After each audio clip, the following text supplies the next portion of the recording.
2,600 years ago, two contemporaries taught the world the language of spirituality and understanding. For over 1,000 years, these religions flourished under India's finest rulers. Travelers from around the world wrote vivid accounts of the grandeur and beauty of a vibrant kingdom and called this land of Magadh as the heart of the world.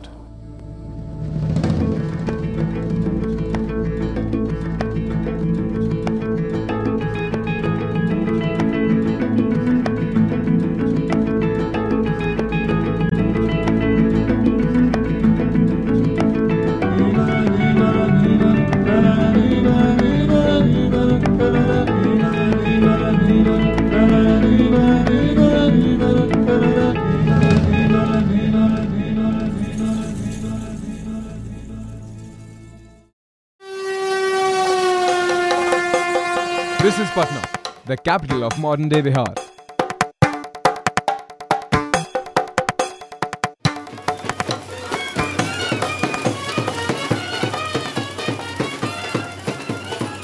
Embellished in today's modern setting, Patna's deep traditional roots help relive the stories of a bygone era.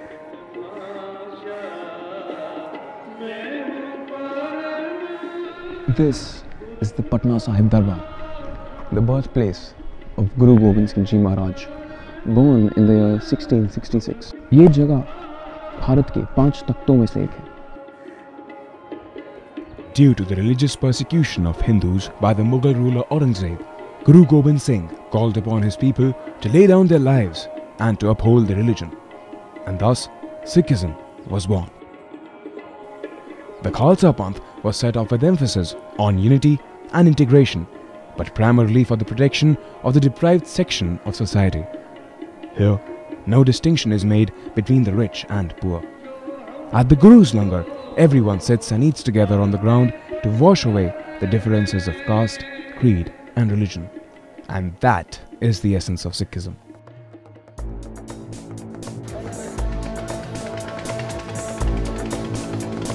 In the 4th century BC, the Greek traveller Megasthenes would have sailed on these very banks of the Ganges, as he described Patliputra as the greatest Indian city, a symbol of militaristic might and religious understanding under the Mauryas. But in the 6th century BC, Patna was giving rise to a host of scientific and religious thinkers. One of them was Vardhaman Mahavir, who renounced his kingdom at the age of 30, becoming a monk without clothes and without worldly possessions.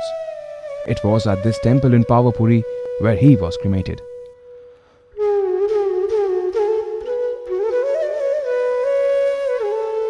निर्वाण के बाद जब इस स्थान पे उन्हें लाया गया तो उनका अग्नि संस्कार में जब भस्म कम पड़ गए, राख नहीं बचा, तो जो बाद में श्रद्धालु भक्त लोग आते गए, उन्होंने यहाँ की मिट्टी को पवित्र मान के तिलक लगाना शुरू किया। पूजे के लिए लोग किलो 2 किलो करके अपने परिजनों के लिए यहाँ की मिट्टी को अपने अपने घरों की ओर ले गए।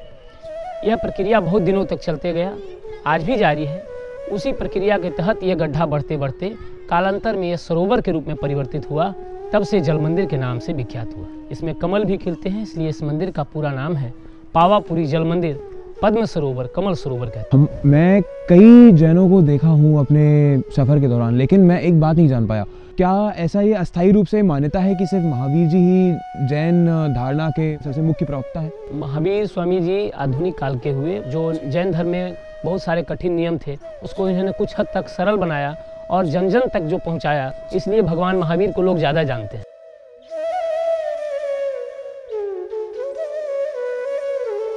We are from Coimbatore and we had organized a tour with 200 people from Jain community.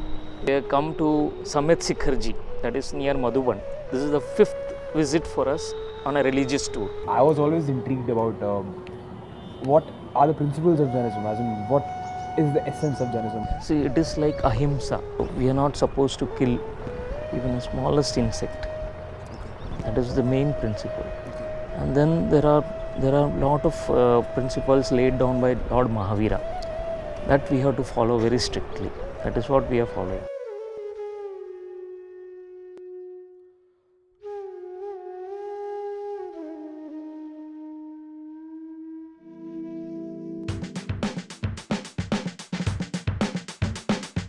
After some soul searching, it was time to make my way towards Rajgir.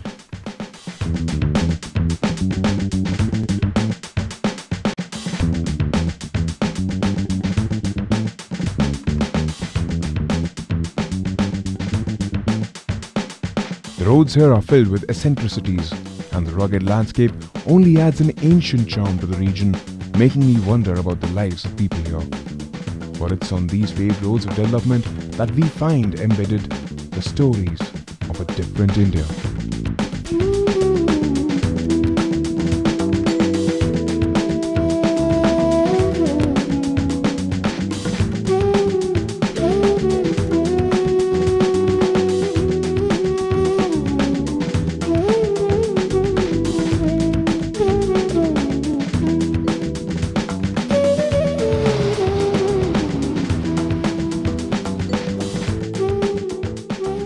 Situated in Rajgir are the very interesting caves of Sonbhandar that date back to the 3rd century AD.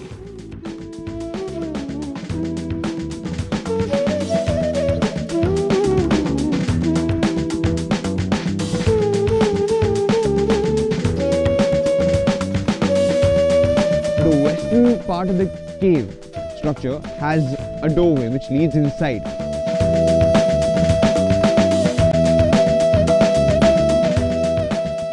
Local legends say that the caves hold a passage to the treasures of King Bimbisar, and the only way to reach it is to decipher the inscriptions on the caves engraved in ancient Shanklipi. Intrigued by the fact that the nearby Saptaparni caves is said to connect to the other side of the hill we're on, I set out with my friend Rishabh to discover the mystery behind all of it. This is Pipali Cave. It is said that Lord Buddha used to meditate here after his afternoon meals.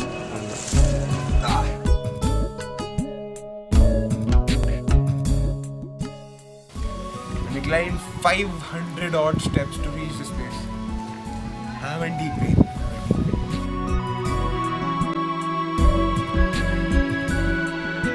The name Saptaparni has been derived from the term Saptadhara. In गुफाओं के पीछे, there are a set of 7 streams which provide water to the hot springs that are in and around Rajgir. Really tiring the journey, but we'll still go inside and find out.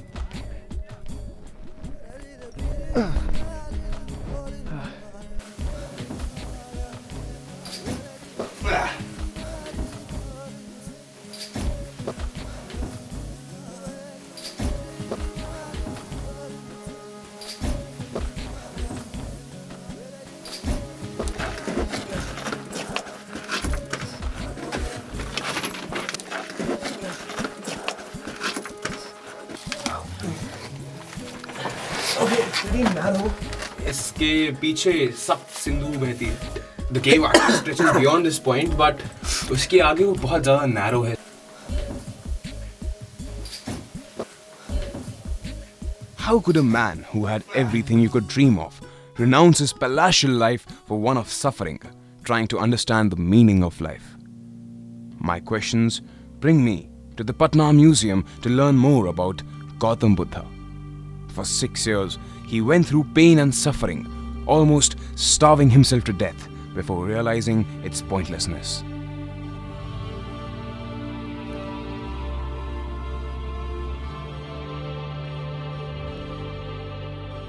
The Patna Museum houses the sacred ashes of Buddha found in Vaishali, where he preached his last sermon before he attained his nirvana.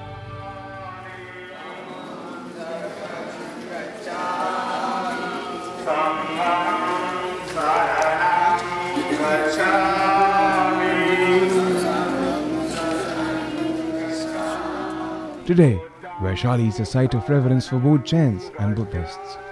Here, Ashoka erected a single-line capital to commemorate Buddha's last sermon, where he gave 8 main points. As he was dying, he was supposed to have told his disciples, "Do not forget what I have taught. Forget about me and my belongings, but not what I have taught."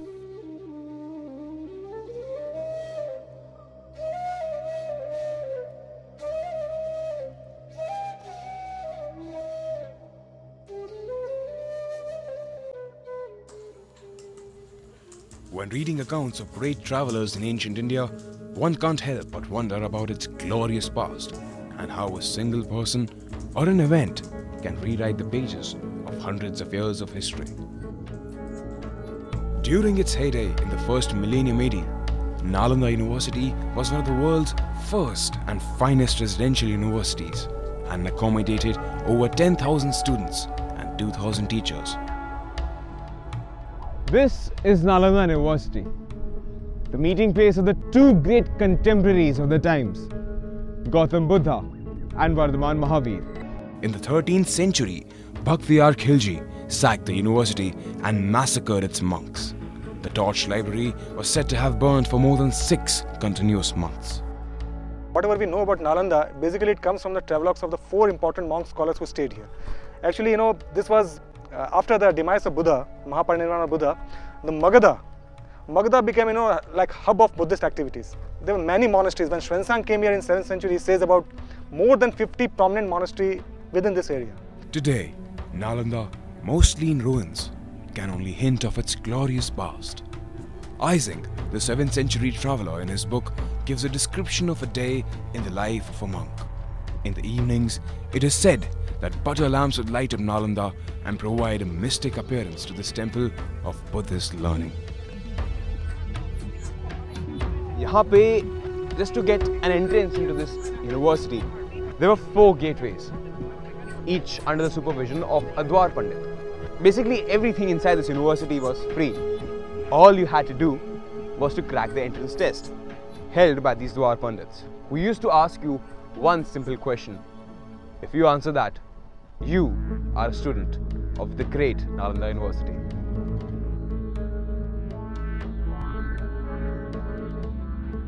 Yun Sang, during his stay at Nalanda, describes its beauty and vast area with buildings that towered over its meditative monks. The sheer size and aura of Nalanda's structure would awe even the most ardent of travelers. For 17 long years, Yun Sang traveled around India before returning to China, where he converted Buddhist texts to Chinese and helped found Buddhism in a country where today over 100 million people are Buddhists. Here in Rajgir, a ropeway leads up to one of the Vishwashanti stupas, built as a symbol of world peace after the bombing of Hiroshima and Nagasaki in Japan.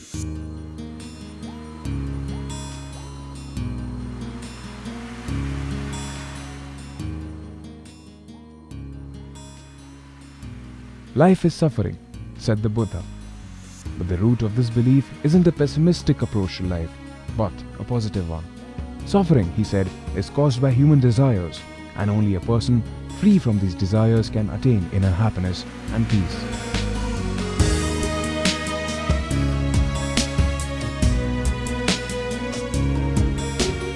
There are thousands of monks which come here to pray and celebrate that joy, that collective joy and peace by chanting Nam Myo Hyo Renge Kyo. When you come to this place and when you feel the wind hitting you across the face, you really don't feel that cold. You feel that calm hitting your head and just persisting there. It's beautiful and you really feel like chanting Nam Myo Hyo Renge Kyo.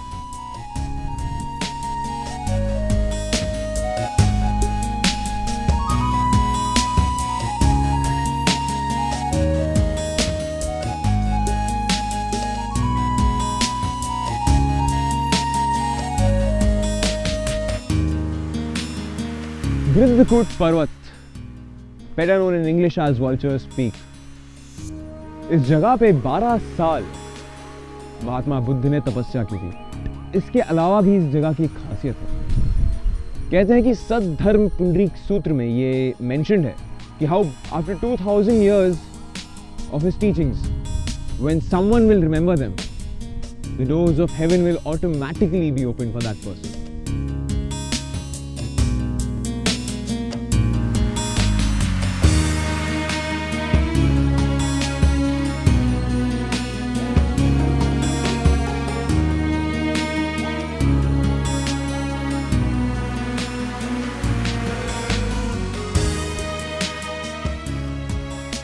The The core of Buddhism is beliefs in the teaching of the Buddha and not idolatry worship or meditation. After 6 years of suffering, Buddha reached here in Bodh Gaya and sat under this very tree and attained enlightenment. He told his followers, if at all people need something to worship, let them worship this Bodhi tree which has provided me shelter, as it will others in the search of truth.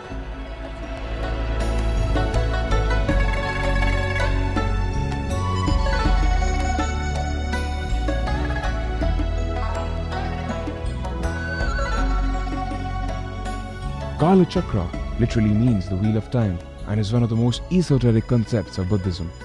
The Tantra states that external phenomena are linked to the inner world of man through mind and body, and thus people may influence the world by changing themselves. Here, at the Kala Chakra festival in Bodh Gaya, one can't help but see the faith that binds together millions of souls in search of the meaning of life. And that's what it is, a faith beyond religion. For its core isn't worship, but that of atheism, because even worship is seen as a form of attachment to God. Buddhism may have declined dramatically in India, but its soul very much lingers on in Bihar. Through the pages of history and a dream of a progressive future, Bihar lives on with the hustle-bustle of a modern state. Yet, it manages to hold on to its rich cultural and spiritual identity. Mani